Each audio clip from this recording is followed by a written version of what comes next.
mga mare!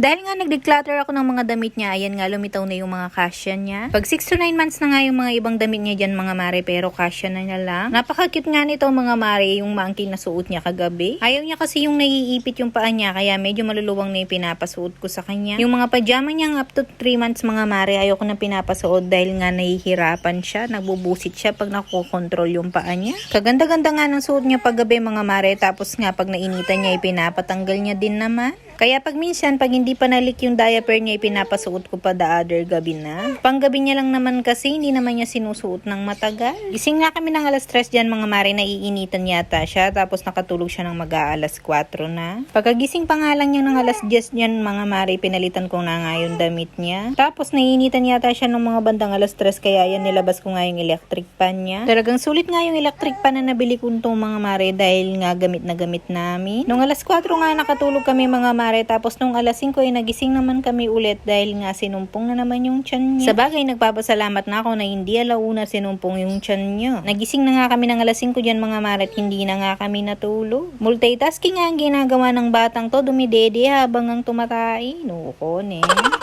Habang nga nagbo-voiceover ako ngayon mga mare, nandito siya sa duyan tapos nakikipag-usap siya dun sa mga laruan niya. Bay, nagre-reklamo na yata. Pagkatapos ko nga siya nilinisan dyan mga mare, nagkape na nga kami. Ilan niyo naman si Banggel na una pa nga nagtinapay kaysa sa amin. Favorite niya kasi yung palaman ng tinapay mga mare, peanut butter. Tignan niyo naman ang galing-galing niyang kumain ng tinapay. Pagkatapos nga namin magkape dyan mga mare, tapos mag-aalas 7, nakatulog naman itong baby. Tapos nga umidlip siyang mga 30 minutes lang mga mare, tapos ayan nga pagkagising ay inalamusan ko na muna siya. Alam niyo naman mga mare, Friday ngayon kaya walang ligo day ang baby namin. Inuna ko nga ginawa ay tinutubrush yung dila niya para nga hindi magkalasot, hindi maas. Medyo makulimlim nga kaninang umaga mga mare, akala ko nga iti-t-shirt ko na lang siya, kaya lang uminit kaya isasando ko na lang. Dahil nga nakidlip na siya mga mare, yan nga nakamood, nakikipagdaldala na naman. Nilalagyan ko pa rin ng lactacid yung pampailamos niya mga mare dahil nga meron pa siyang rashes dyan sa mukha niya. Ewan ko ba hanggat ngayon hindi pa naaalis yung mga rashes niya sa mukha. Nag-order nga ako ng moisturizer sa Shopee, sana naman effective. Pag inalamusan ko nga siya mga mare, bulak nga yung ginagamit ko sa mukha niya para hindi masyadong magasgas yung mukha niya. Naiinitan na din siguro siya mga mare, kaya tignan niyo naman gustong gusto niyang iniilamusan siya. Tinanduhan ko na nga lang siya dyan mga mare, pero pinadyamahan ko pa din. Kasi kahapon binrip ko siya, hindi siya mapakali, kaya pinadyamahan ko din siya kahapon. Kaya kahit medyo mainit yung panahon mga mare, nakapadyama siya ngayon. Pero dahil malapit na yata yung Pasko mga mare, kahit mainit malamig pa rin yung simoy ng hangin. Pagkatapos ko nga siya nilamusan dyan mga mare, nagutom yata. Kaya ayan, pinadedi ko muna. Tapos napagtripan na naman ni Tita Pe, ayan, pinasukan niya kami dito sa kwarto, tapos may dala siyang salamin. Akala ko pa naman kung ano ipapasuot niya daw kay Dila. Abay, pil na pil naman ng bata, hindi siya nagmuryot ng pinasuot to sa kanya. Sabi ko nga sa kanya, huwag niyang istorbuhin, dumidedi siya, alam niyo naman mahirap tong padidehin. Ay ne, Tita Pe, talaga niyang kapamusit. Nukon